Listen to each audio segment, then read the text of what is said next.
ذی وقار ابتدائے آفرینش سے لے کر آج تک رب کائنات کی تمام تر تخلیقات میں بلا شبہ عورت ہی سب سے خوبصورت تخلیق رہی ہے.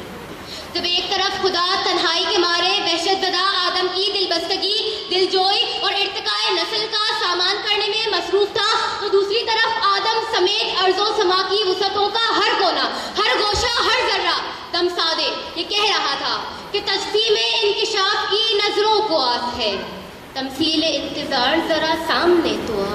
اور جب تمثیل انتظار سامنے آئی تو سارے ذرے مہتاب ہو گئے، گلاب حدت آشنا ہوئے، جگنو نے تمازت پائی، کرنوں کو دمک ملی، حوا کے چہرے کا چاند طلوع ہوا اور یہ دنیا رنگ و نور میں نہا گئی. ذی وقار کسی بھی طرف نظر ڈالے، کسی بھی کسوٹی پر پرکھے، یہ بات سچ ہی نظر آئے گی.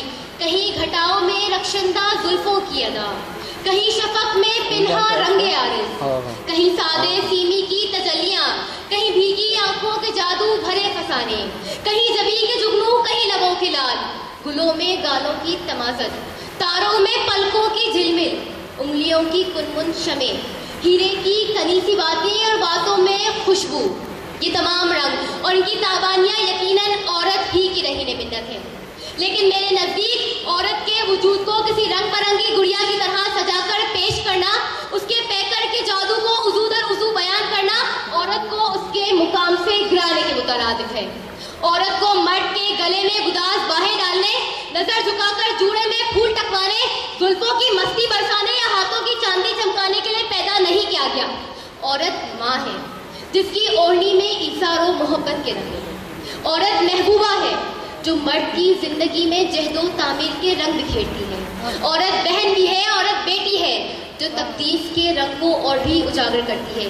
لیکن صدر عالی اتنی جدتوں، اتنے ایثار، اتنے قربانیوں کے باوجود یہ عورت ہمیشہ پیاسی ہی رہتی ہے.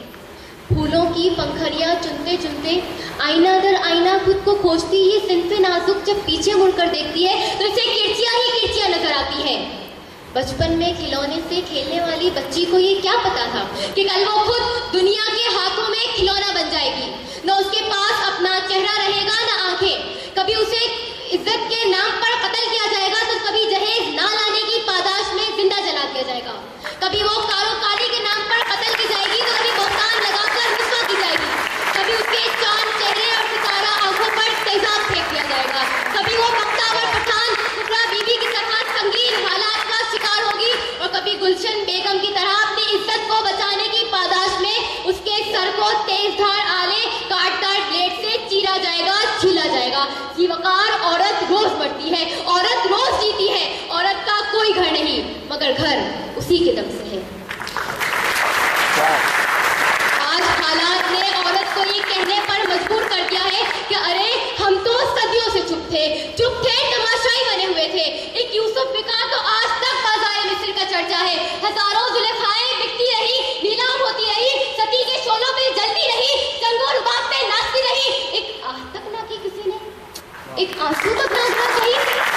اور آج ہم ایران آنکھوں، شبنمی رخساروں اور داس مسکراہٹ والی صنف نازک پکار پکار کر یہ کہتی ہے کہ جو میرے سر سے دوپٹہ نہ ہٹنے دیتا تھا اسے بھی غم نہیں میری بے ردائی کا.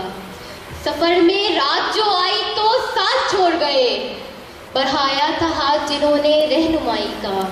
میرے سر سے ردا چھنی مگر میں کیا کہتی، میرے سر سے ردا چھنی مگر میں کیا کہتی. کٹا ہوا تو نہ تھا ہاتھ میرے بھائی کا، کٹا ہوا تو نہ تھا ہاتھ میرے بھائی کا.